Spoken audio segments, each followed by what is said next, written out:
Saya pakai PPT orang lagi. Saya tuh males bikin PPT tuh. Bukan males sih, nunggu niat dulu. Hmm. Karena ekspektasi saya kalau bikin PPT tuh harus ada animasinya, ada ini. Itu kan tuh effort gede.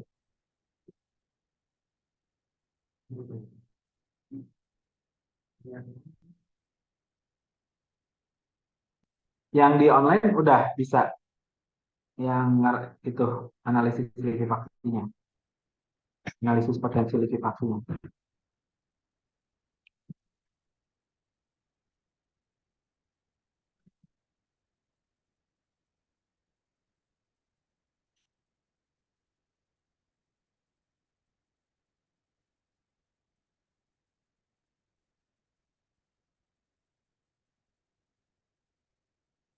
Belum, Pak. Ya udah nanti sore pada dikumpulin ya.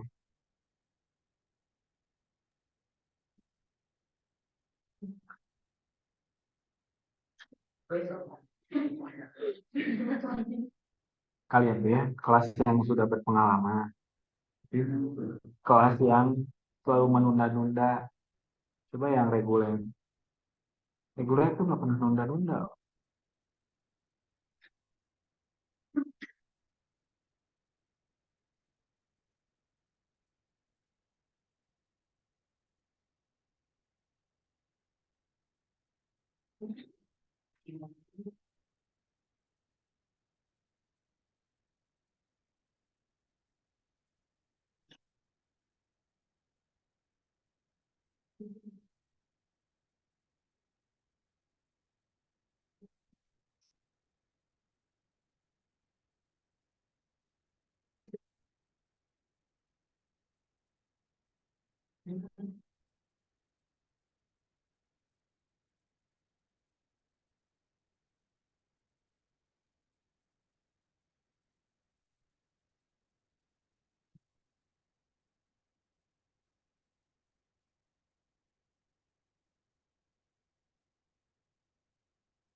Oke, kita mulai.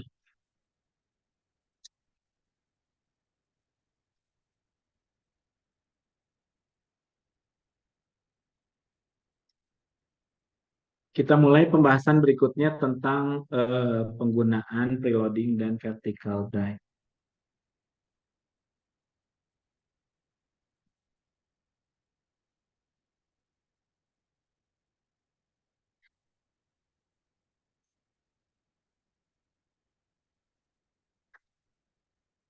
Kalau kita melihat pada permasalahan konstruksi, khususnya di tanah lunak, misalnya, ini yang kelompoknya vertical tank siapa? Saya, Pak. Oh. Terus yang timbunan pada di online ya? Oke, nanti juga ada tugas lagi nih. Yang tugas kemarin udah dikirim kan di G Drive. Berarti nanti tambah lagi folder yang lagi vaksin.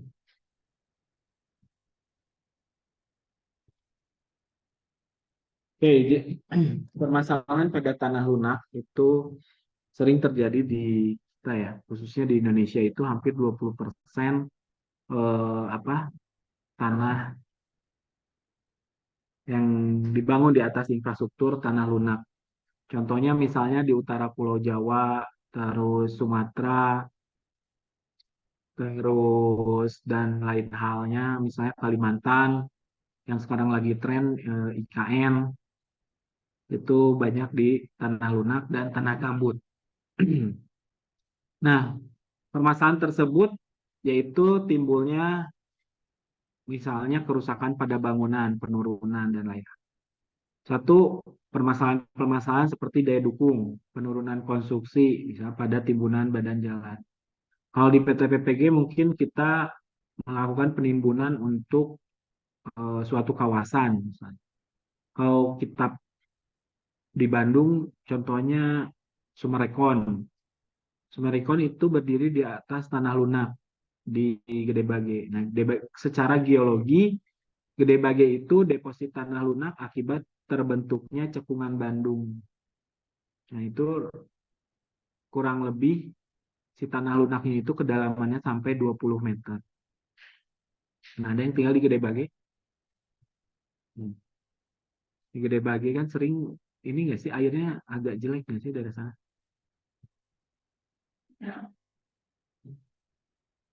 Agak, biasanya jelek di Gede Bage itu. Gede Bage Bojong Soang tuh jelek kayak itu. Terus nggak ada bangunan-bangunan yang tinggi banget gitu kan. Itu harus pakai pondasi dalam gitu. Rata-rata karena ya itu daerah sana tuh deposit tanah lunaknya tinggi mengakibatkan pasti daya dukungnya rendah, terjadinya penurunan. Ya, settlement biasanya pada pondasi dangkal, retak-retak lah rumahnya karena diferensial settlement perbedaan penurunan.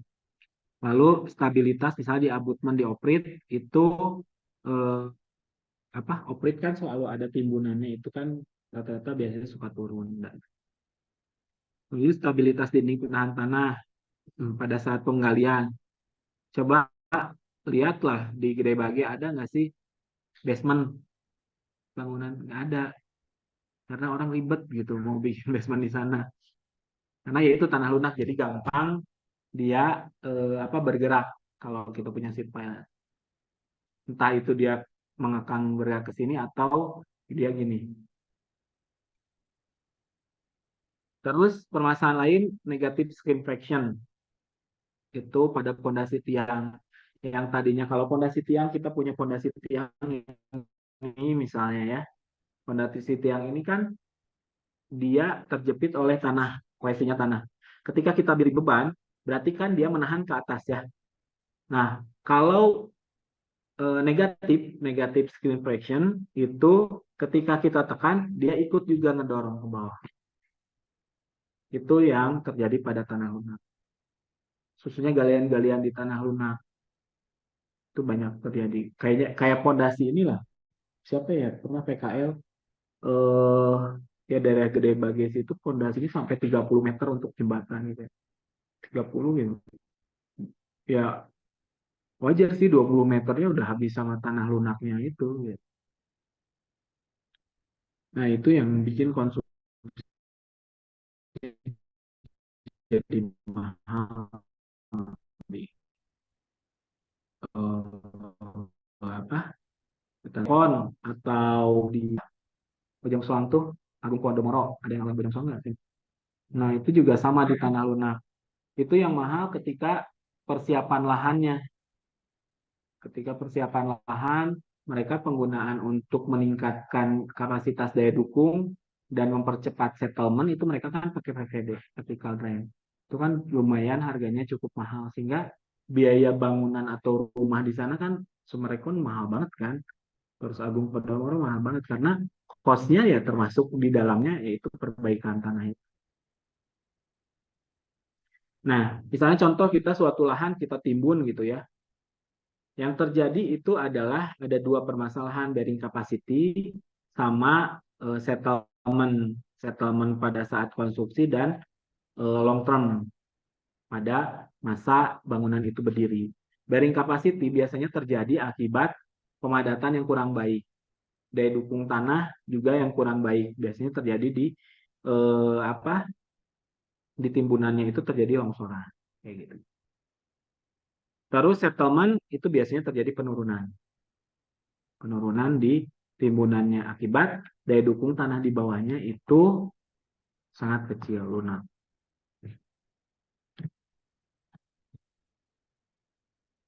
Nah, salah satunya konstruksi misalnya penggunaan untuk menyeragamkan misalnya anyaman bambu ini ada yang digunakan.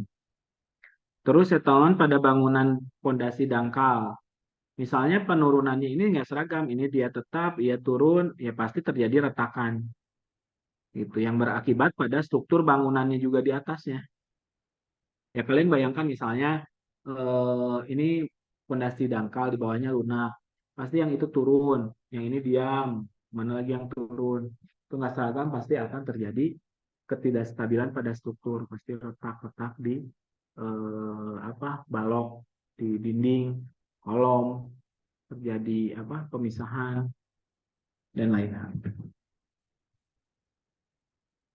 Terus stabilitas abutmen akibat urugan oprit. Misalnya kita lihat di gambar ini apa urugan oprit ini berpotensi terhadap dia memberikan beban sehingga daya dukungnya dia turun mendorong si tanah di depannya. Nah, ini yang bearing capacity-nya terlampaui. Nah, kalau kita lihat stabilitas abutment pada urugan oprit, kita lihat pada gambar A itu adanya lateral pada tanah lunak. Kenapa adanya lateral pada tanah lunak? Itu misalnya oprit nih di sini, ini subsoil. Pasti dia memberikan tekanan plus negatif screenfaction. Dia memberikan tekanan, dia turun, dia berikan juga tekanan ke sini. Nah, begitu juga jika di bawahnya apa tanah keras, tapi ini soft, ininya timbunan, dia akan ada tambahan lateral, kanal lateral.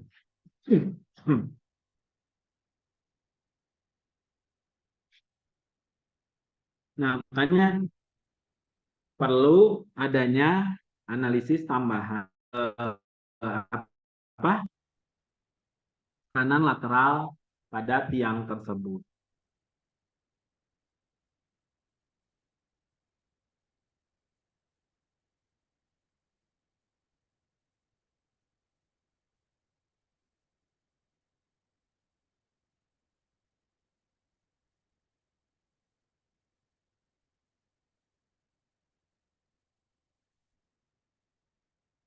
Seperti itu.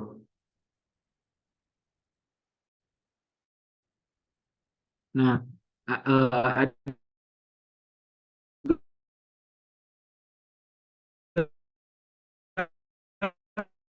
pada stabilitas dinding penahta ketika penggalian proses tanah lunak dia akan pasti mendorong si tanahnya gitu. Pasti yang ini akan apa ke ketika bawahnya terdorong misalnya ini terdorong, ini basement selalu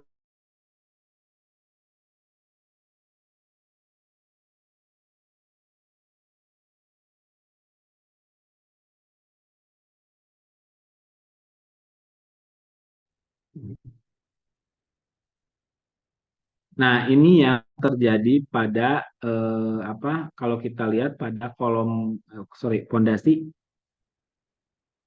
berubah nggak di kalian itu? Screen sama. Udah berubah, Pak.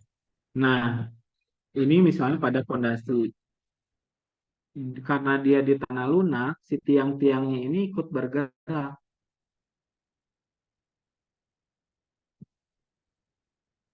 Nah, pergerakan ini yang diakibatkan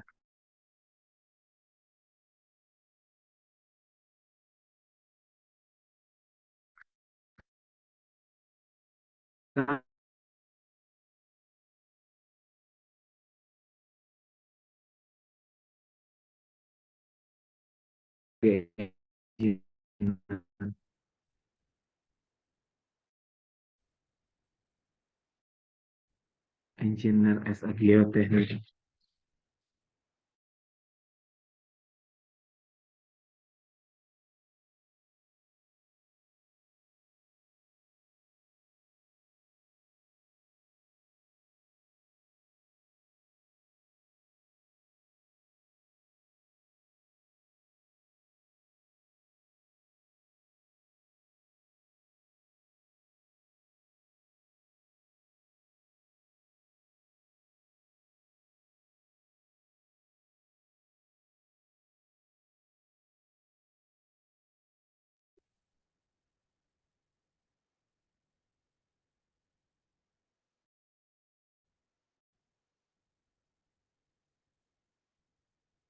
Gimana?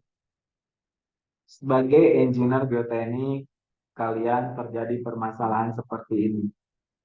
Apa yang harus kalian lakukan? Nih, kalian saat kerja di apa PP,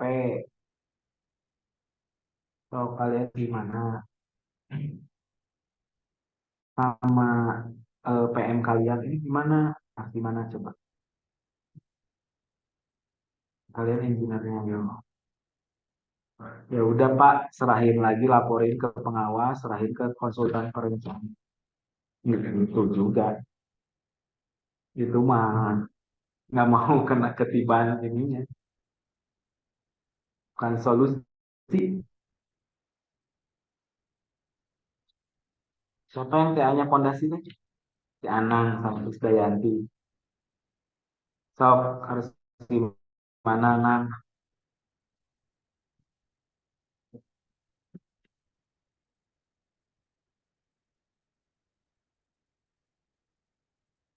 Kalau OAD itu saya pernah dengar opsinya bisa mengamalkan fondasi di luar negeri.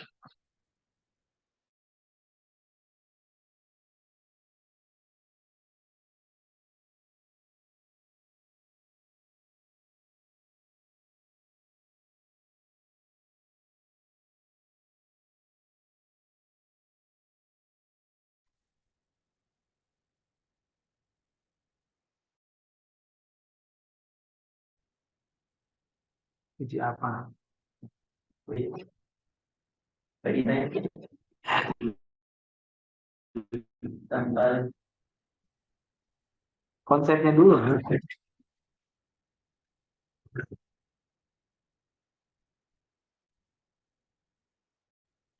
Sok Krisdayanti.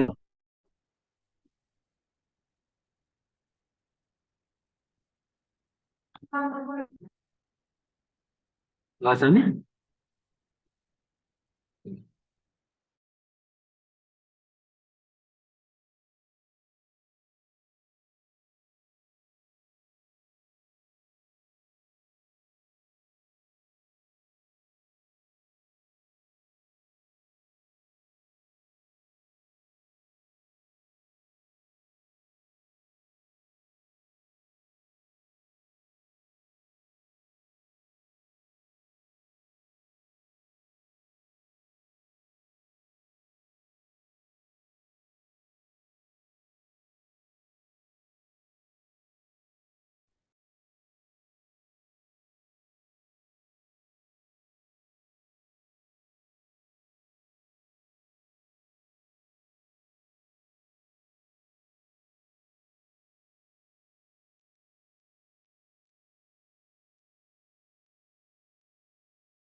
Ayo, tuh jawab.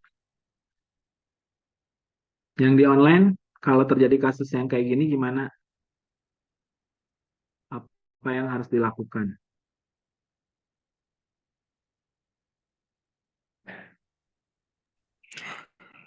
Izin menjawab, Pak. Tapi Saiful, sok. Saiful apa? Kalau sepengalaman saya sih, Pak, ketika ada titik pancang atau pondasi yang tidak sesuai dengan sentrisitasnya, itu biasanya ada penambahan titik lagi, Pak. Jadi penambahan titik pondasi lagi di sekitar yang masuk di dalam area tersebut gitu. Nah, setelah itu baru konfirmasi ke desain dulu apakah sudah memenuhi atau apakah masih apa ya masih bisa men apa apa sih namanya perubahannya tuh masih bisa diterima atau enggak gitu Pak. Kenapa pun? Ya simpelnya sih gitu. Coba agak ada misi gitu. Bikin. Step pertama saya harus ngapain? Oh, step pertama itu ambil data survei dulu Pak. Jadi kita mendata dari titik pancang yang geser tuh geser berapa eksentrisitasnya. Setelah itu baru ya kita laporkan ke desain sih Pak. Kalau pengalaman saya ketika udah dilaporkan keluarlah RAD kan Kontraktor gambar. banget langsung lapor ke yang desain. Iya, keluar gambar baru. Setelah itu ya baru kita lakukan pemanjangan ulang dan juga pengecoran file capnya menyesuaikan bentuk dengan pancang yang ada gitu loh Pak. Hmm, Simpelnya sih gitu. Jadi kalau kita punya case kayak gini di lapangan gitu ya, terjadi pergeseran tiang, rubah dari titik-titik awal, ya benar. Satu, kita harus survei dulu via teodolit lah dan lain hal. Seberapa besar dia, seberapa perpindahan dia berapa. Gitu ya. Ketika tiang ada yang berpindah, fondasi berpindah, apa yang berubah sebelum daya dukung? Hubungannya antara kolom dan fondasi. Nah, itu eksentrisitas dari kolom. Berarti kan eksentrisitas dari beban. Nah, dihitung lagi kan, berarti eksentrisitasnya dengan perubahan tersebut. Tadinya misalnya eksentrisitasnya 0, berarti kan ada perubahan. Berapa ke perpindahan tiap titik-titik itu berapa sekarang? Kan dihitung, berarti dapat tuh daya dukung per titiknya. Gitu, dengan pengurangan akibat dia kemiringan. Nah, ketika daya dukungnya tidak mampu, tidak cukup, bahkan dinolkan yang ini, berarti kan harus nambah, memperbesar lagi pel cap.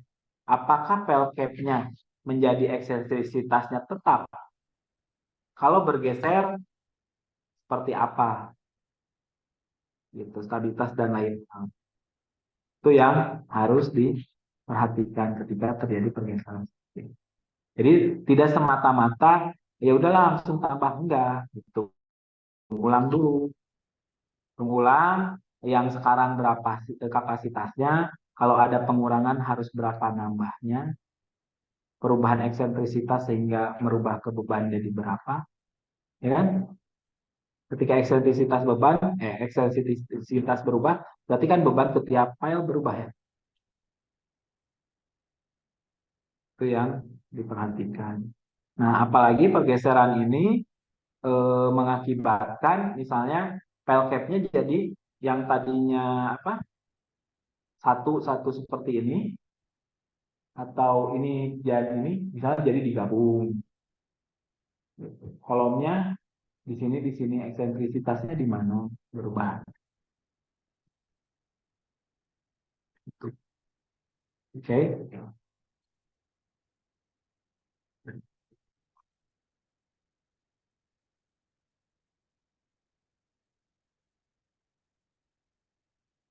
Nah, masalah negatif screen friction pada pondasi tiang itu terjadi akibat di mana di atasnya itu diberikan beban. Oke, yang tadinya misalnya P bebannya itu dari kolom ke pile cap didistribusikan ke tiang, itu adalah seperti ini. Ketika diberi timbunan di atasnya, yang terjadi apa? Yang tadinya dia lekatan ini untuk menahan beban, dia ikut juga mendorong. Nah, makanya harus ada pengurangan negatif spin friction. Sehingga pasti kalau ada negatif, ada pengurangan SF-nya pun berkurang.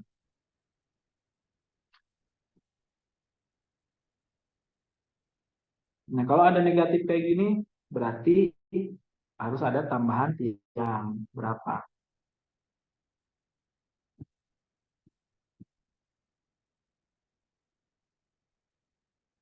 Nah, pada galian juga pada tanah lunak, yang terjadi juga misalnya ini kita gali, si pile pun ikut terdorong. Ini kalau tanah lunak tuh ya, kalau kayak gini misalnya, baik kayak ini kayak kamu bayangkan aja bubur ditusukin pakai tusuk sate, kan pasti apa bergerak semua.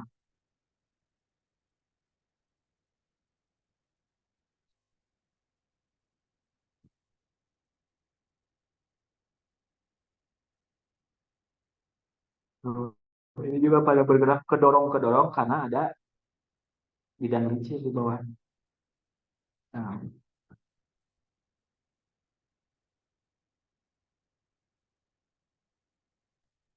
nah, kalau kita review lagi ke mekanika tanah, ini kan standarnya morkolom ya. Jadi apa? Pada tanah itu kan kekuatan keruntuhan akibat geser tanah, di mana ditahan oleh kontribusi dari P dari pasir dan C kohesi dari lempung, gitu kan? Kalau kita lihat keruntuhan geser tanah. Nah, tipikal parameter tanah lunak itu kohesinya yang sangat lunak kurang dari 2. Kalau tanah lunak 2 sampai 4. C-nya kurang dari 6, tanah lunak 6 sampai 10. SPT kalau sangat lunak itu kurang dari 2, kalau tanah lunak 3 sampai 5. Kalau saya 4 orang.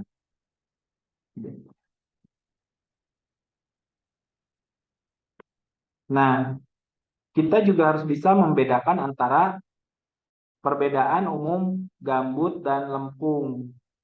Kalau gambut itu kadar airnya lebih tinggi. Settlementnya juga lebih tinggi dari dukungnya sangat rendah.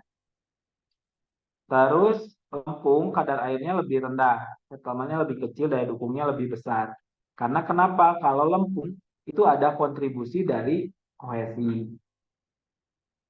Kalau gambut nggak ada kohesi karena dia dari organik, dari pelapukan dan dia akan terus melapuk.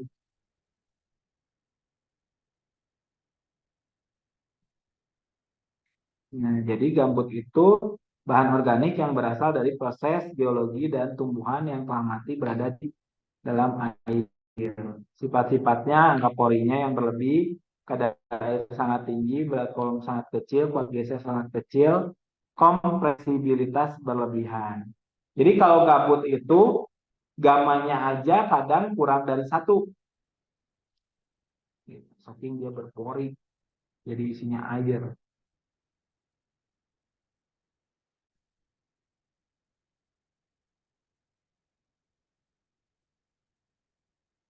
Nah, kalau di Indonesia itu permasalahan gambut itu banyak ditemukan di Sumatera, Kalimantan, termasuk di Irian. Nah, makanya kalau di Sumatera, di Kalimantan itu karena rata-rata tanahnya gambut, banyak yang ditanami apa? Ayo apa?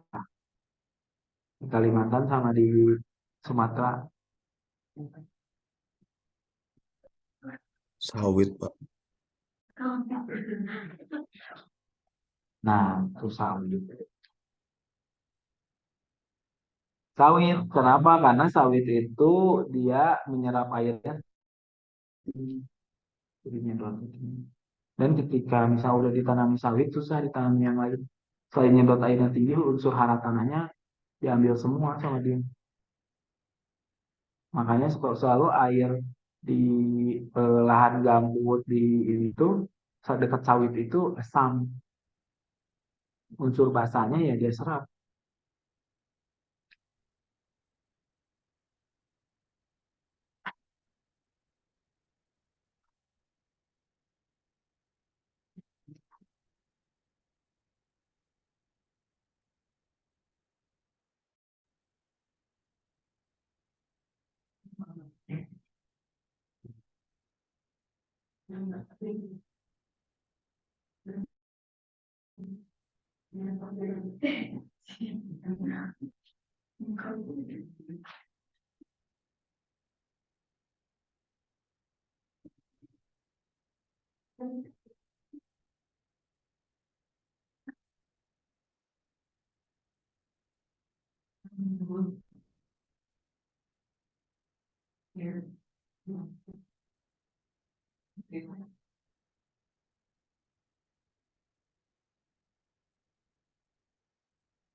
Nah,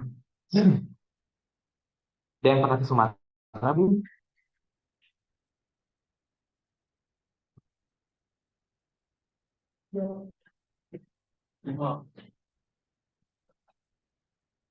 Keluar Jawa. Ya udah tinggal ke Jakarta kan. Itu kan Jawa Barat. Ke Jogja, keluar Jawa. Keluar Jawa Tengah kan.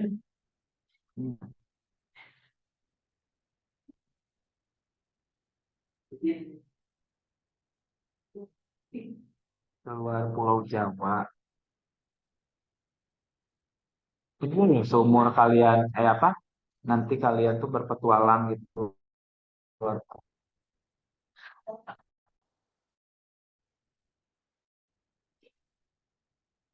Bali. Kalau di Sumatera itu Padang. Cuma satu-satu Padang, saya belum pernah ke Padang. Terus di Kalimantan, saya cuma belum pernah ke Kalimantan Tengah. Palangkaraya, saya belum pernah. Sulawesi, hanya Manado yang belum saya pernah. Manado Gorontalo saya belum pernah. Terus Maluku, Maluku Utara yang belum pernah. Ternate Tidore itu saya belum. Papua, kota-kota besarnya udah. Paling yang belum itu ke eh, Merauke, Sorong, Manokwari, Jayapura udah pernah. Ke bagian bawah, di sini Bali udah. NTT, NTB belum. Nah itu saya. Pokoknya harus lah. Harus ke Padang, Merauke, NTT, NTB. NTB, NTB. Timor Leste pernah. Timor Leste pernah. Mereka tuh memisahkan diri tapi nggak lebih baik kita gitu.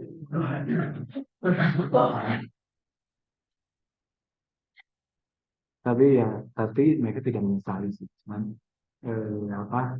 Mereka selalu bilang gini, maaf ya kami itu belum sebagus di Indonesia, sudah ketinggalan dalam hati.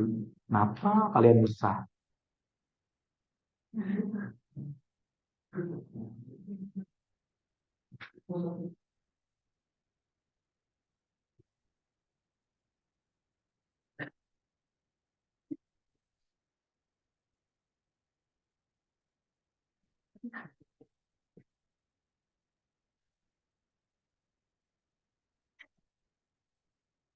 Nah, tanah-tanah gambut, nah kayak di apa ya? Kalian pernah ke tolnya Sumatera antara Lampung Palembang?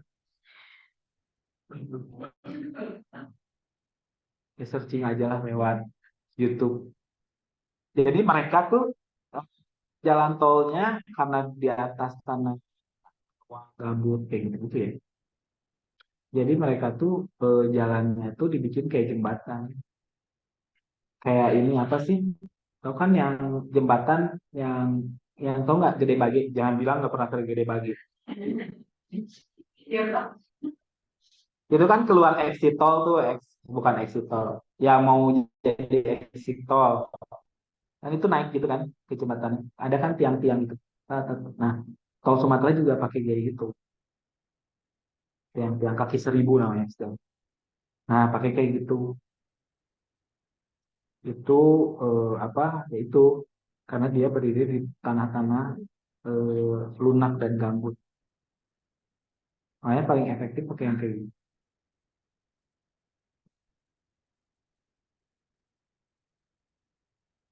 Nah, sifat gambut secara umum yaitu besarnya angka pori, kadar air. Berat volumenya sangat kecil, bahkan gambut itu kurang dari satu gamanya. Satu itu padahal air ya. Gambut itu bisa 0,8, 0,9.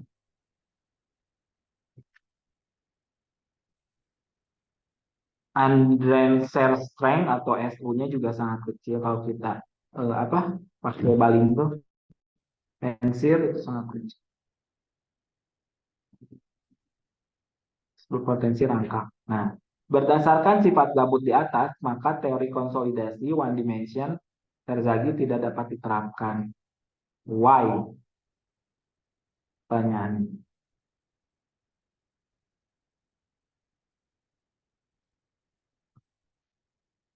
Kenapa?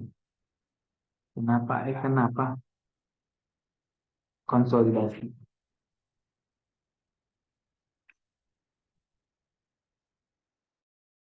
Kenapa?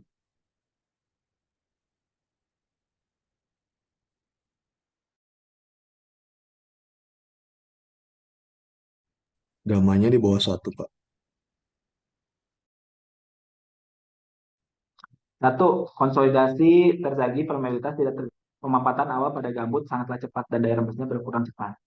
Nah, kalau gambut itu karena dia ketika diberi beban tuh langsung plus air keluar semua. Karena dia sangat berpori dan berkurangnya sangat cepat si air tuh. Biar contoh gambut tuh kayak spons cuci piring kita. Kalau kalian basahi kan berat tuh ada airnya di dalam. Tapi nggak kelihatan ya. Nah, kalian tekan langsung airnya cepet kan keluar set terus dia merangkak jadi ngembang lagi kan. Nah, itu tidak cocok pada apa pengujian odometer konsolidasi. Airnya keluar terdispasi itu.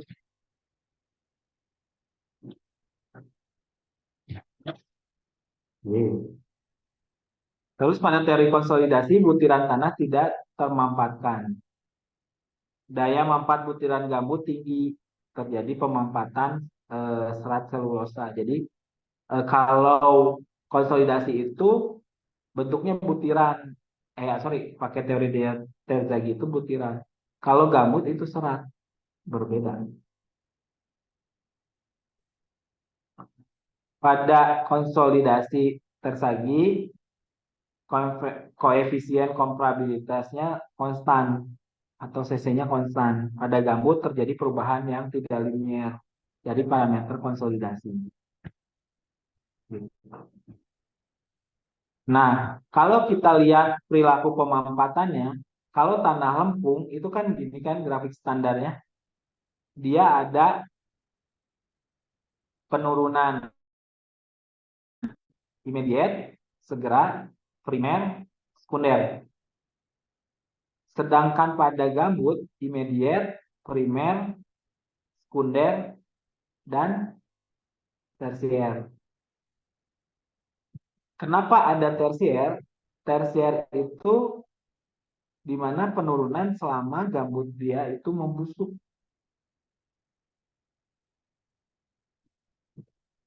gitu. Karena dia organiknya tinggi. Makanya kemudian tanah gambut itu ada berapa persen sih kadar organiknya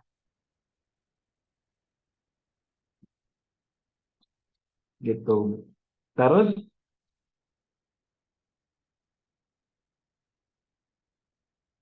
ada penurunan primer, waktunya itu cepet kan gambut.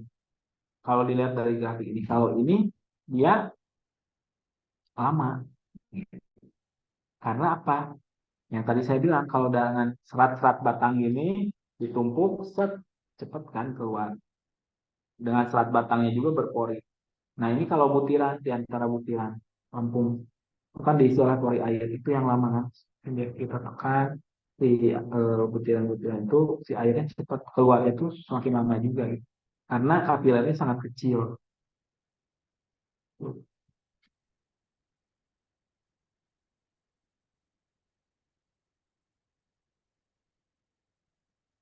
Nah, mekanisme konsolidasi gambut itu terjadi dengan segera setelah diberikan peningkatan beban. Tegangan primernya merupakan proses keluar air dari makropori. Nah, sekunder merupakan proses keluarnya air dari mikro. Dari yang terkecilnya dengan butiran dia yang saling merapat. Nah, ada tersier. Tersier ini proses pemuatan berakhir kemungkinan akibat proses pembusukan selat. Yang namanya organik itu sampah nih. Yang tadinya ke gunung jadi membusuk, jadi mengecil kan. Terpadatkan, terpadat.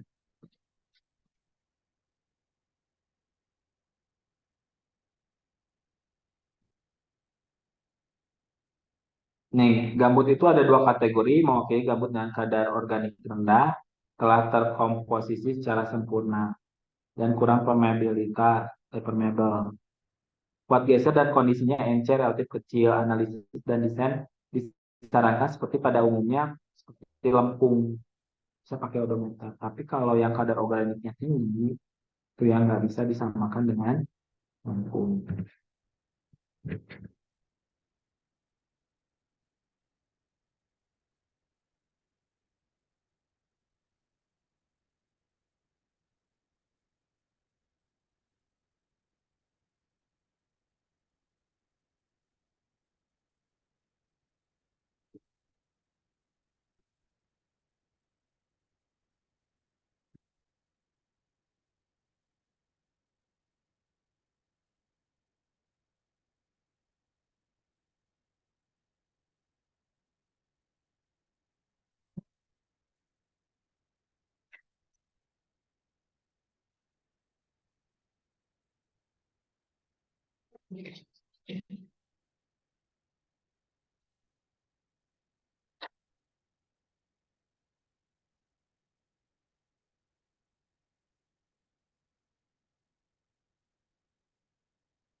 Jadi kalau gambut itu di PPD nggak bisa, di timun dia akan terus turun terus. Makanya kalau desain di tanah gambut sih lebih baik, yaitu perkuatan itu pakai cerucut, cerucut doang kan kalau di Kalimantan terus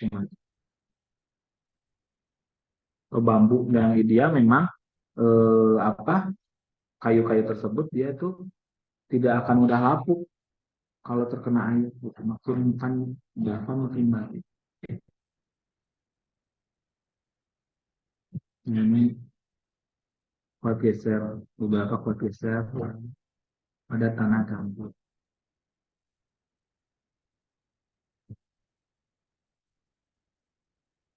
Oke, ada pertanyaan?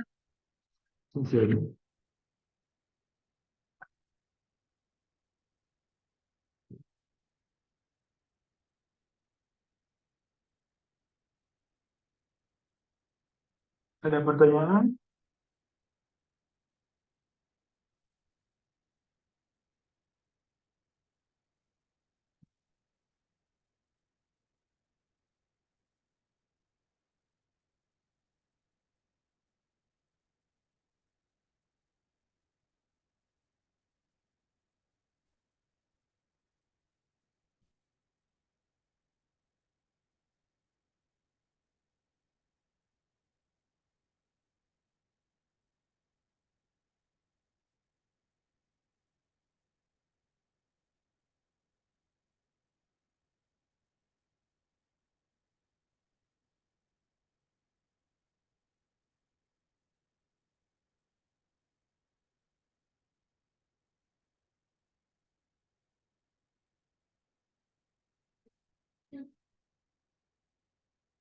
Cuma sampai setengah satu aja ya. Sisanya kerjain tugas ya. Yang tadi. Nah, untuk minggu depan yang tim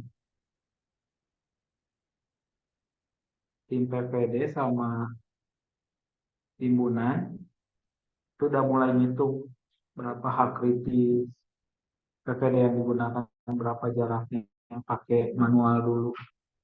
Jadi minggu depan kita bahas satu pak.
Ketika keruntuhan timbunan di atas tanah lunak, satu, daya dukung terlalu kecil, lalu penurunan berlebih. Nah, bagaimana kita menghitung caranya daya dukung tanah dasar, berapa tinggi hak kritis yang bisa kita dapatkan. Ya. Misalnya data timbunan pilihan kita adalah tanah lempung kepasiran dengan C-nya misalnya 5 kPa. Dan gamanya 18. maka hak kritis kita berapa sebenarnya yang simpel itu. Misalnya ya itu jadi ikutan kira-kira 5 KPA.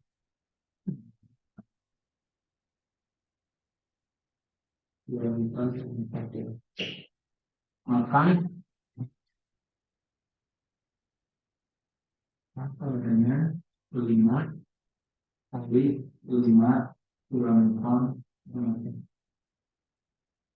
dibagi 18, maka H berapa? Ini cari kuadrat. Jadi H efisiensi kalau nilai kita cuma 1,3 gitu. Nah, kalau kita pengen timbunan kita, nah itu gimana? Berarti kami yang kita uji. Nanti itu pengen gimana? Berapa koheksi tanahnya?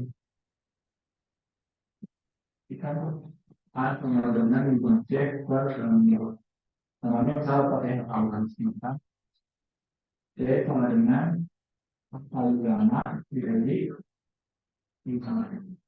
Berarti orang lain jual pas tingkat. Nah, nanti cek kita harus punya segini.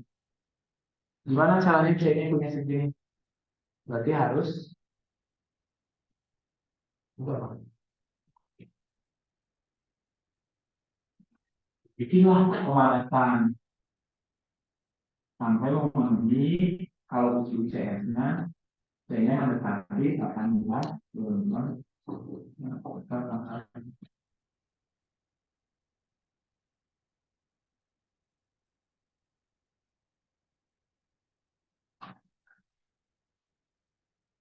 nah, kita contohnya di gambar nanti uji kompaksi. Jadi kompaksinya gamma B-nya 18.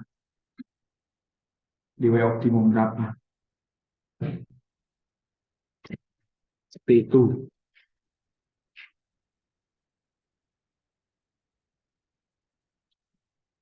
Nah, menentukan uji kohesi itu ada, misalnya kalau di lapangan bisa pakai data sondir. Sondirnya QC 420 dapat kohesinya. Gram kilogram per sentimeter persegi. Terus dari uji SPT, kalau dari uji SPT, C itu dapat dari 0,6 dikalikan N.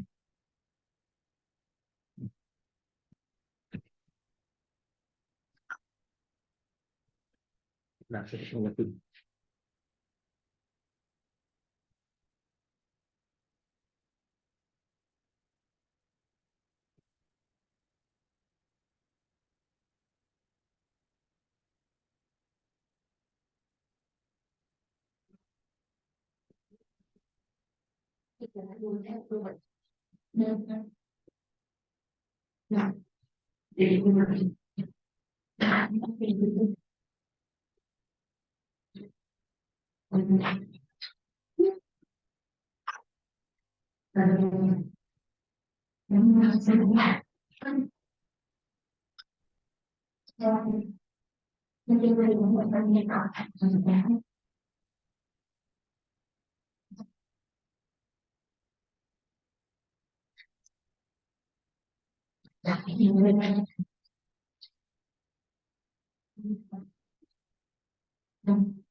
Ada yang ditanyakan dulu nggak?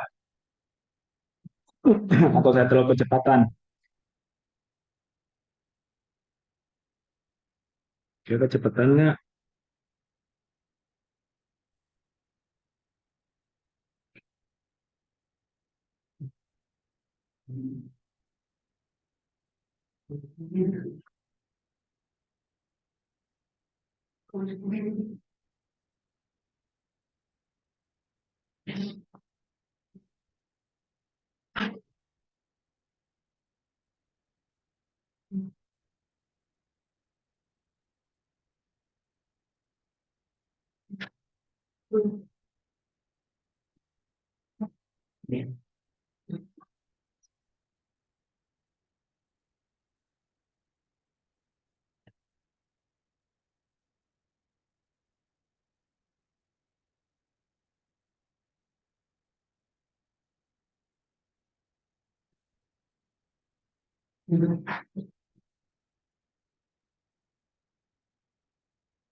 Ada yang ditanyakan? Nggak ada? Kita lanjut. Slope stability analysis untuk di bidang gelincir pada timbunan tersebut di tanah subsoil. Nah, ini yang perlu diperhatikan ya, slope stability ya ngitungnya sama kayak misal pakai teori Janbu, terus teori apa yang dulu tuh yang pakai irisan gitu, atau pakai software, bisa pakai Praxis atau pakai GeoStudio, di mana berapa sih safety faktornya.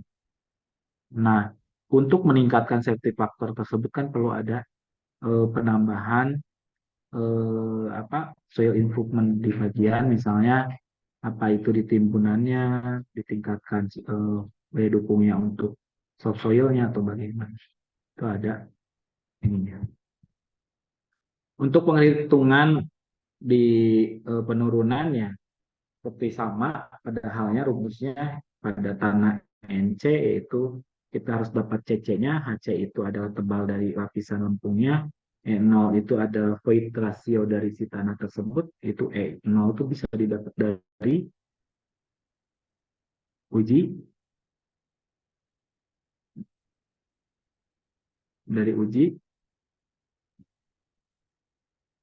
apa?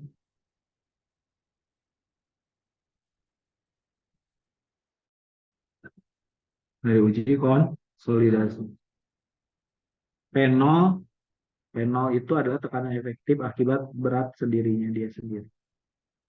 Nah, kalau tekanan efektif itu akibat berat dirinya sendiri. Kalau saya punya contoh misalnya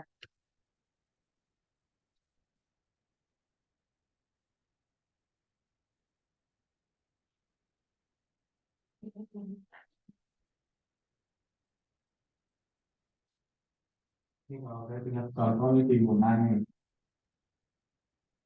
Lapisan tanah lantai 10 meter.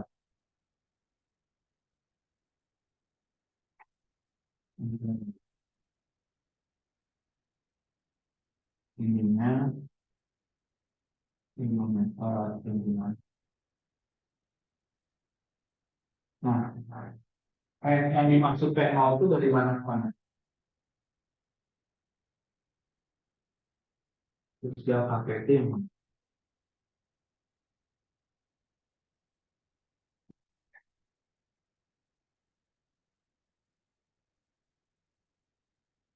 P0 itu dari mana?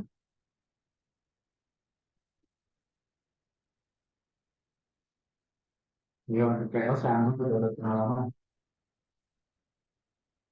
Terus ini dari mana?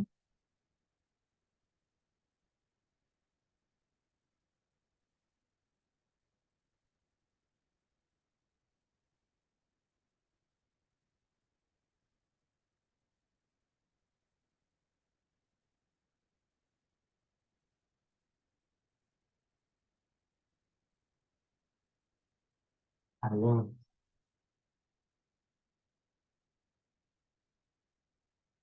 yang menulis yang mana?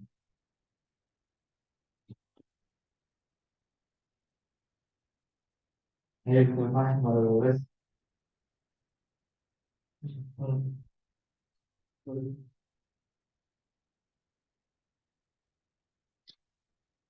Kayaknya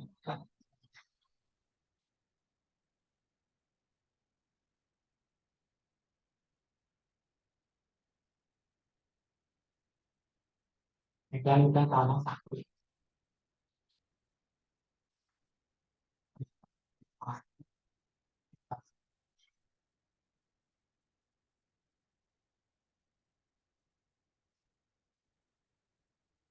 Kan jelas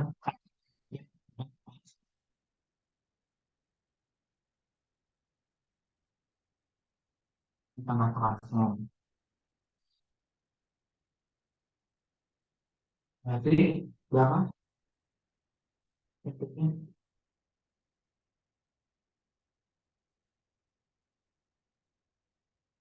yang nol sama dengan jumlah detik kita akan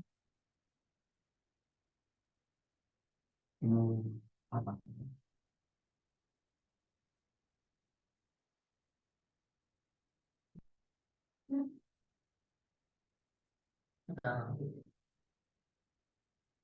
Ini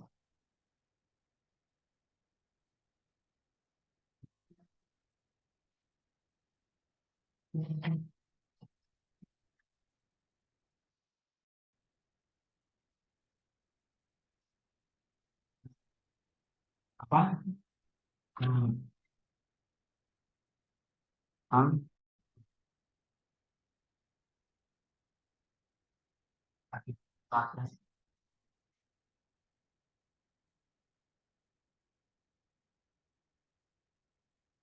Ini mana?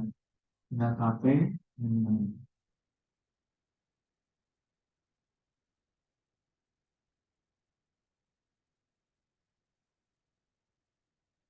Iya, akan di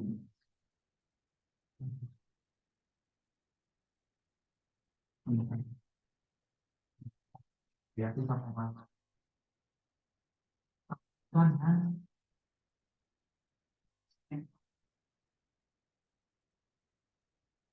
rumah ini mau pengaruhi sampai situ berapa?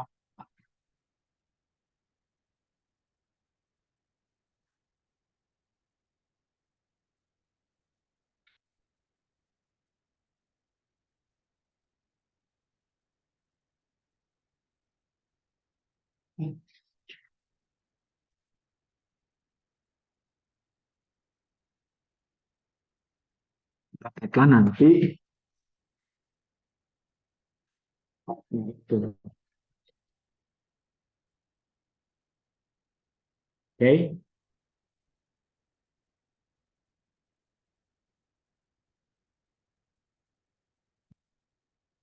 Lalu alternatif solusi struktur timbunan pada tanah lunak itu bagaimana pendekatannya? Ada tiga, perkuatan tanah timbunannya, atau perbaikan tanah dasarnya, atau kombinasi kedua-duanya.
Kekuatan tanah timbunan itu eh, apa?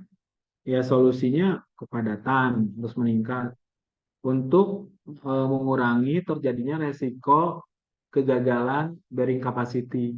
Gitu. Bisa penggunaan geogrid.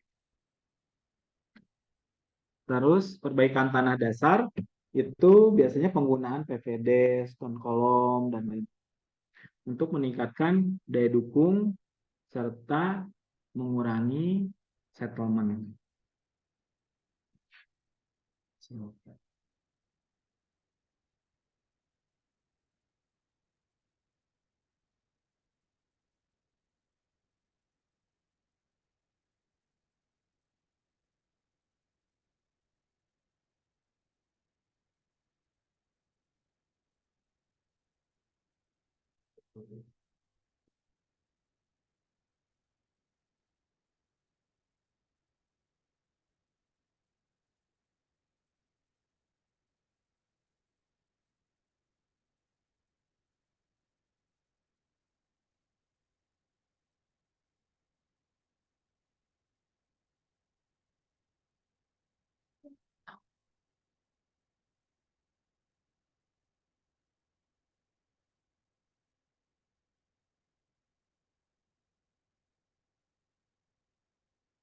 Jelek sinyal di sini pada pakai Telkomsel.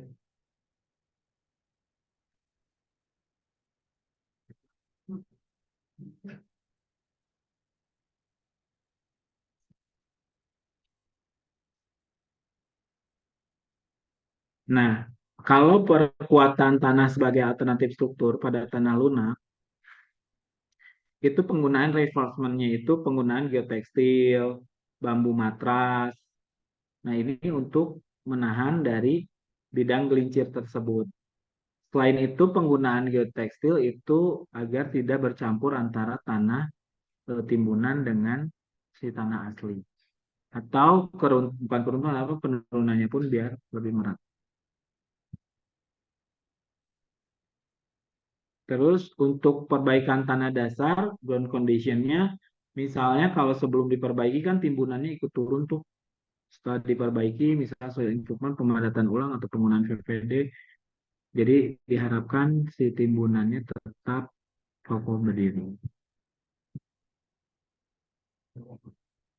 Alternatif solusi perbaikan tanah. Satu, kita lihat dulu permasalahan pada sistem perbaikan tanah di tanah lunak, subsoil, dan timbunan. Kenapa? Diskusi apa sih? Heboh banget. Bertiga dari tadi di situ.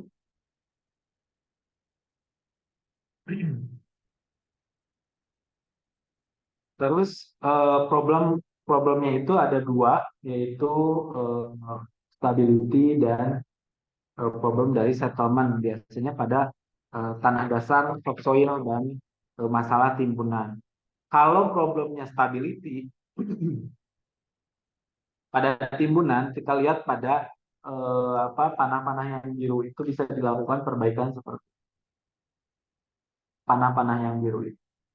Terus kalau problemnya settlement itu panah yang merah. Nah, kalau problemnya dua-duanya yaitu antara yang ada gabungan antara merah dan biru itu tersebut.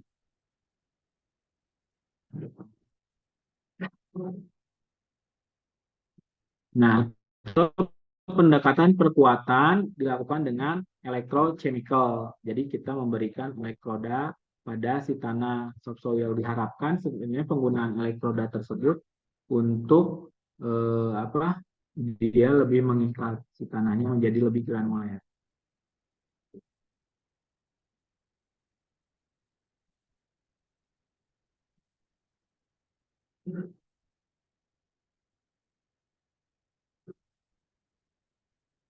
Nah, penggunaan PVD, misalnya ini PVD. Kasus di tanah lunak penggunaan PVD yaitu saling berkaitan antara penggunaan PVD, preload, dan geogrid atau geotekstil. PVD itu diharapkan untuk mengeluarkan air di dalam si subsoil tersebut sehingga mempercepat waktu konsolidasi.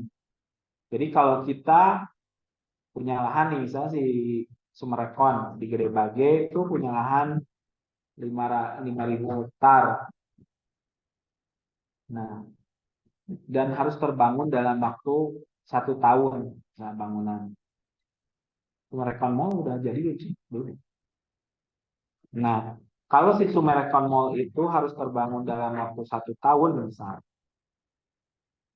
Kalau kita nggak lakukan soil improvement dengan PPD, misalnya dengan biasa, dia butuh misalnya ternyata secara alamiah itu 15 tahun. Kan nggak mungkin. Jadi kalian diamkan selama 15 tahun kemudian berarti umur kalian berapa? 37 gitu ya. Baru mulai konstruksi kan sesuatu hal yang nggak visible gitu, nggak mungkin. Nah, makanya dilakukan dengan percepatan mengeluarkan airnya dengan PVD. Nah, percepatan tersebut untuk mengeluarkan air itu kan nggak bisa kalian masukin PVD, air pasti keluar. Enggak, karena ketika menggunakan PVD berarti butuh beban. Bebannya itu berupa bisa vakum, disedot, dari PVD itu disedot, itu masih jarang. Nah, yang sering digunakan adalah preload. Jadi menambahkan beban berupa timbunan di atasnya. Sekaligus menaikkan elevasi. Jadi ketika dia proses pemampatan airnya keluar, kan dia pasti turun tuh. Dengan adanya timbunan, berarti timbunannya ikut turun juga. Berarti nanti levelnya bisa dipotong apa yang kita inginkan. Nah, itu butuh preloading untuk memeras si airnya. Ibaratnya kalau kalian misalnya si spons tuh yang tempat cuci itu kalian diamkan airnya itu keluar nggak? Keluar. Tapi lama kan? Mencur gitu. Nah, tapi ketika kalian tekan, cepat kan keluarnya. Nah, itulah butuhnya eh, surcharge itu apa beban timbunan. Nah, beban timbunan tersebut tidak serta-merta bisa langsung timbun. Enggak, dia butuh kestabilan. Ketika butuh kestabilan berarti butuh reinforcement berupa geogrid atau geotekstil. Nah, dia hamparkan dulu geotekstil. Jadi misalnya PVD-nya ditusuk-tusuk masuk sampai kedalaman yang kita rencanakan, terus dihamparkan di geotekstil atau geogridnya, baru ditimbun naik, tek, tek, tek, naik gitu. Nah, inilah yang saya bilang saling keterkaitan. Pola PPD-nya yang bisa digunakan ada pola grid atau pola circle. Ada kelemahan dan kelebihan. Kalau pola grid itu pasti ada ruang kosong nih yang tidak ke apa istilahnya si airnya tidak 100% efektif masuk ke sini. Tapi kalau pola circle pasti semuanya kena. Cuman apa? Ketika kita pakai pola circle, kebutuhan PVD kita naik kan. Berarti kan cost kita tambah tinggi. Satu itu. Nah, balik lagi ke waktu berkejaran. Apakah dengan pola grid sudah cukup? Misalnya dengan pola grid 6 bulan nih. Waktu konstruksi kita setahun. Cukup nggak? Dalam 6 bulan kita bisa konstruksi. Nah, itu juga harus kita lakukan. Kalau kita nambah dengan pola circle. Ini itu yang perlu diperhatikan ketika PPD. Nih, jadi gini-gini sistemnya. Ini kan kita pakai beban nih. Ininya geotekstil, geogrid, beban, si PPD-nya, si airnya masuk ke si sumbu-sumbu PPD. Ini nanti air keluar. Gitu. Nah, ini elevasinya berarti cari yang sesuai diinginkan kita. Apakah mau dipotong?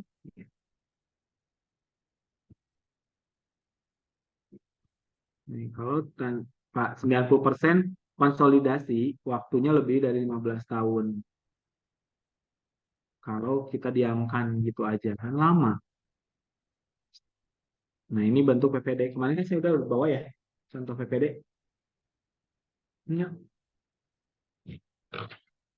Nah, saya bawa.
Nah, geometri kalau gini.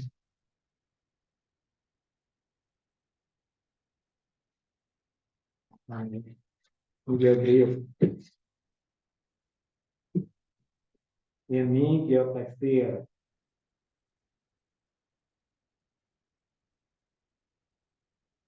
Geotekstil. Yang ini PPD. Nah, ini PPD. Ada bentuknya yang kayak gini kan. Terus ada yang kayak ini. Ini. Saya menawarkan sales ya. Ini Pak produknya yang mau dilihat.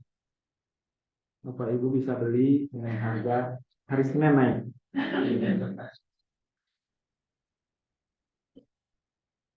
Nah ini harusnya yang jadi iklan bukan saya dong, model iklannya siapa gitu.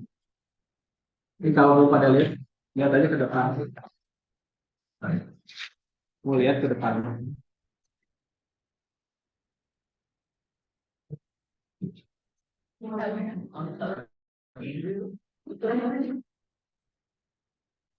Yang ini, nyari keluar kalau susah penemuan itu geogrid.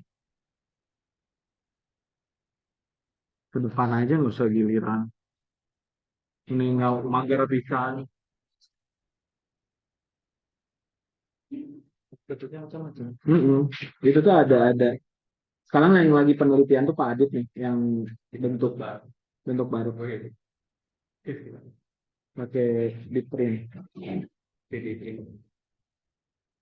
Kalau ini mah emang udah pabriknya. Itu caranya dengan ya, jadi kalau ini GTX apa? LVB nih. Jadi dia tuh dimasukkan ke dalam tanah. Terus pada kedalaman tertentu nanti kan dipotong. Nah, si air tuh nanti masuk ke ini dan ini keluar. Nah, si tanah kesaring sama jadi si tanahnya itu benar-benar air yang keluar.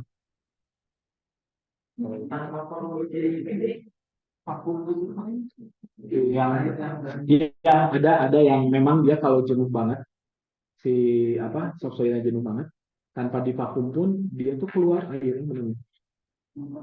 Apalagi dikasih beban gitu, apalagi dikasih paut. Oke. Nah ini dia beri. Nah ini yang ditaruh di apa di timbunan di bawah. Udah. Nah ini geotekstil. Ini juga yang ditaruh di bawah nanti itu dilipat.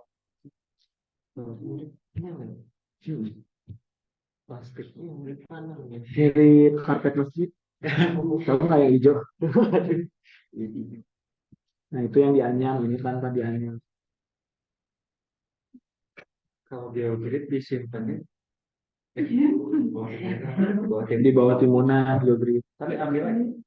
Hah? Tapi yang paling cocok geogrid itu misahin ini nih lapisan fondasinya jalan subbase apa base subbase gitu. Mahal.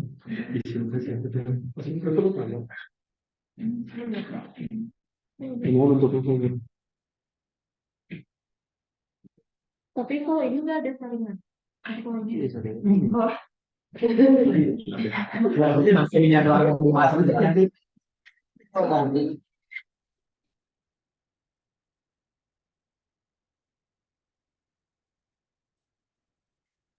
Oh, hitungan nantinya tuh tertanam terus tanah. Sebenarnya simpel ini. Lumayan kenapa simpel? Simpel tapi kayak banyak ya. Lumayan juga. Harganya lumayan. Harganya lumayan. Tapi plastik.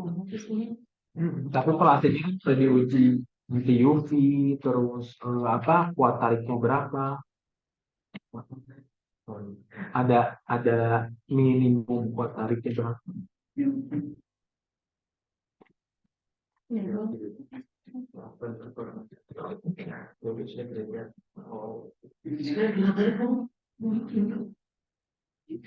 Iya,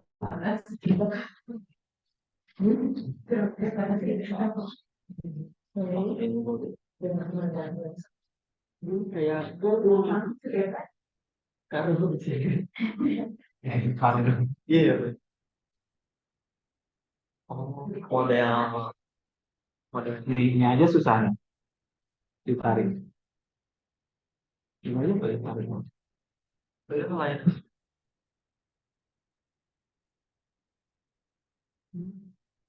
Ini, ini kan?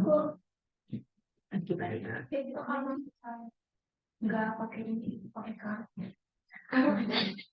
Iya, iya. Ya kuasa lamukan dirinya pakai karung mah sehari 2 hari jebol. Iya. Lapuk juga. Lapuk. Langsung sobritan keberatan. Iya, sok-sok. Kopi. Lumayan. Kalau tidak dari punya donut air itu dapat Efek apa? efektif buat nyedot si air. Ngeluarin cairnya.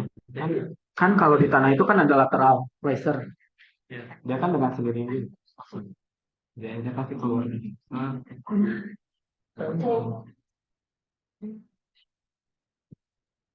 ini ada gambar berikutnya mana ya? Ini kan kayak gini kan.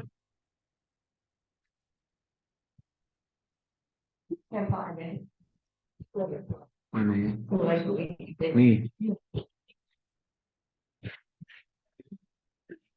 Jadi itu tuh dimasukkan sama alat mantrelnya. Masuk sampai kedalaman maksimum 80 meter. Nah ini belum yang dibeli beban ya, tapi dia udah keluar air. Udah banjir ini lah.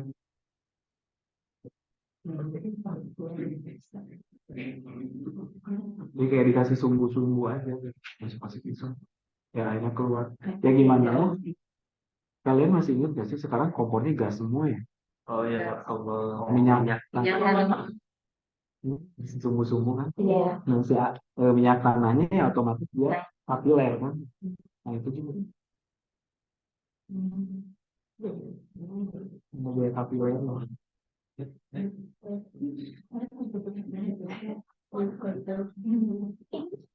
Cece-cecean.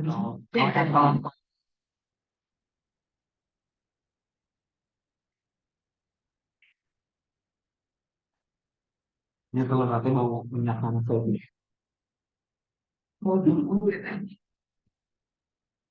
Iya. Biasanya punya Pak. Kalau gitu Pak.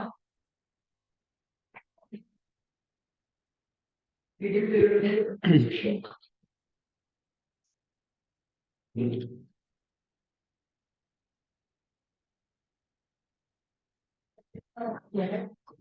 ah, Oke, di sini bawa Di bawah.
Oke.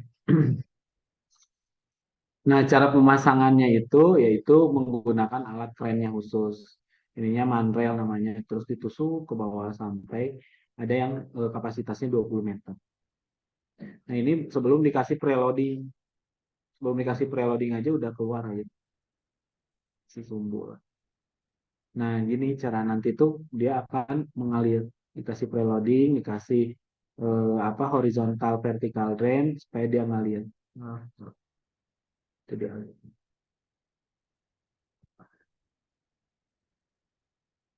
Nih. Jadi tentukan titik lokasi, terus si manrailnya, pemancangan manrailnya diangkat, si PPD-nya yang tertinggal di dalam. Terus nanti potong, mundur lagi sampai sesuai gridnya yang dipakai. Ini kayak gini PPD-nya. Di bawah.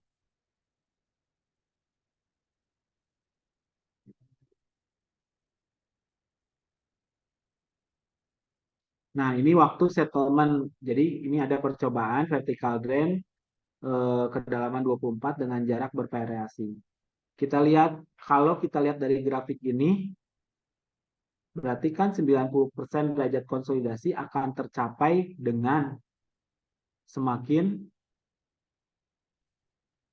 apa? Jaraknya semakin kecil. Itu waktu penurunannya pun akan semakin kecil juga. Oke. Nah, balik lagi. Waktu konstruksi kita butuh berapa lama untuk hanya untuk ininya, misalnya perbaikan kami. Oh, saya cuma punya waktu kurang dari 3 bulan. Oke, 3 bulan. 3 bulan konsolidasi yang pengen tercapai berapa? 80%, 90%, 50%. Saya pengen 90%. Oke, 90%. Berarti di 3 bulan harus pakai minimum yang 100 cm. Berarti 1 meter lah. 100 meter, 100 meter. Berarti kan banyak nih. 1 meter ini kan 60 ya? 80. Nah, 60. Ya kurang lebih segini lah ya. Setiap 1 meter ada PPD, PPD, PPD. Oh.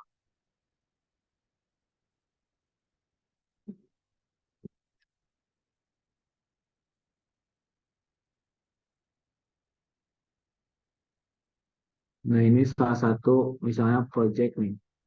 Ini pemasangan PPD di Kupukalti. Pakai beban timbunan untuk menaikkan elevasi juga sebagai vertical drain. Nah, dengan waktu tercapainya 90% konsolidasi dengan jarak 1 meter dibutuhkan waktu kurang dari 1 bulan. Ya, anggaplah 1 bulan lah.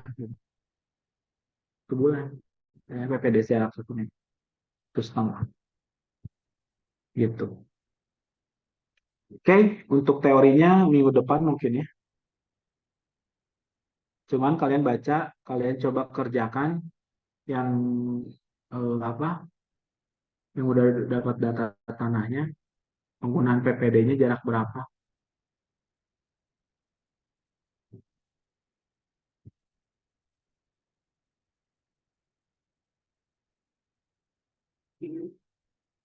Oke, ada pertanyaan?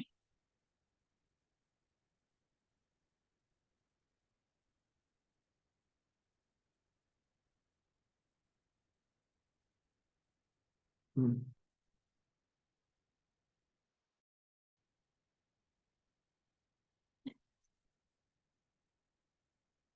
Hmm. Boleh. Hari ini jam 1 malam. Iya kan nggak hari ini kata kalian. Bener nggak? Kan hari ini batasnya jam 23.59. Kalau saya kasih jam 1 kan beda hari. Iya sih.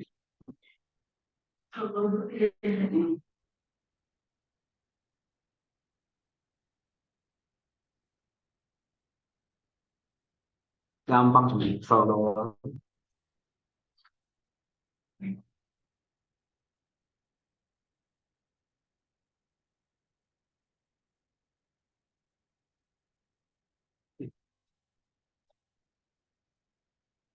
itu aja.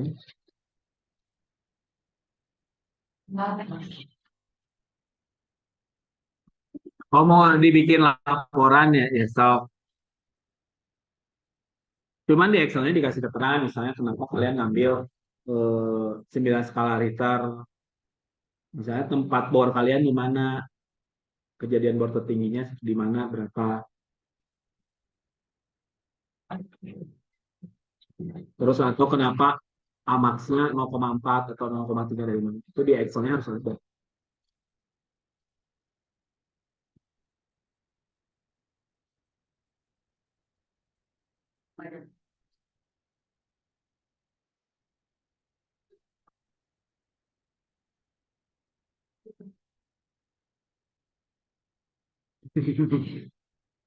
Ya udah, mulai lagi kan pasir ya.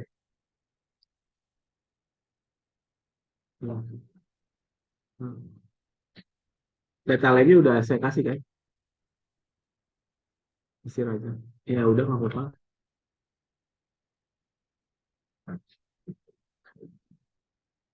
Cuma nanti kan desain fondasinya berbeda.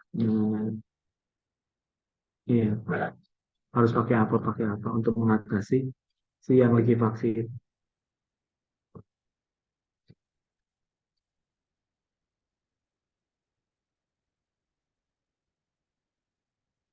Oke, yang di online ada pertanyaan? Waktunya makan siang, Pak. Iya dong. Makan siang. Maaf Pak, izin berpendapat Pak. Gimana? Saya follow ayo tanya. Kalau dari saya pribadi sih Pak, sebelumnya saya minta maaf ya Pak. Kalau dari saya pribadi, sejujurnya saya belum mengerti Pak materi yang Bapak sampaikan, apalagi terkait tugas pun step by stepnya itu saya pun belum mengerti gitu, harus diapain dan bagaimana caranya gitu Pak. Nah, jadi saya pun perlu waktu untuk bertanya lagi pada mungkin yang teman-teman yang kuliahnya offline atau mungkin teman-teman yang lain gitu. Jadi kalau misalkan tugasnya harus dikumpulkan hari ini, saya rasa kalau dari saya keberatan Pak, karena ya saya pun perlu belajar lagi karena terkait materi yang Bapak sampaikan, jujur saya pun belum mengerti maksimal gitu Pak, karena ketika Bapak menjelaskan di papan tulis yang online tuh tidak terdengar gitu apa yang Bapak sampaikan dan tidak terlihat apa yang Bapak tulis gitu loh Pak. Mungkin meskipun pada akhirnya memang difoto gitu. Tapi kan apa yang Bapak jelaskan di papan tulis, kita yang online itu saya sendiri ya khususnya itu tidak mengerti gitu loh Pak. Mungkin itu sih Pak. Hmm. Ya makanya tadi saya ada yang ditanyakan pada diam. Nah itu makanya ketika kalau saya menerangkan nggak apa-apa saya masalahnya dipotong atau apa gitu. Biar nggak mengulang 2 kali saya neranginnya, saya menjelaskannya. Nggak berulang-ulang. Oke, Mungkin berarti apa? kalau misalkan halo Pak,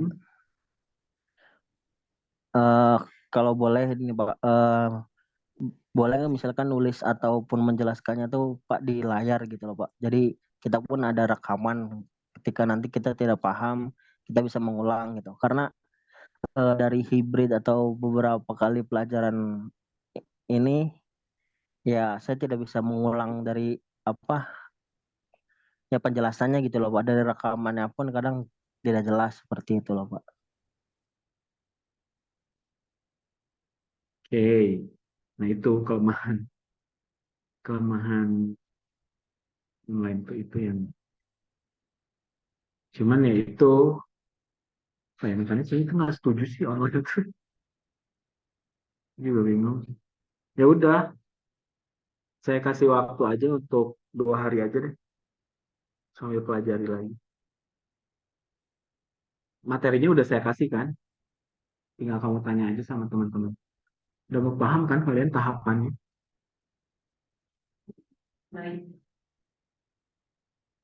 Mm. Yaitu apa? Kalau memang kita harus sama-sama menyadari ketika di kelas online dan hybrid itu apa yang datang yang offline sama online akan berbeda gitu ya. Eh, Satu sisi yaitu mungkin sambil kerja juga gitu ya. Cuman kalau saya pribadi sih eh, ketika saya memutuskan untuk kuliah dengan sistem online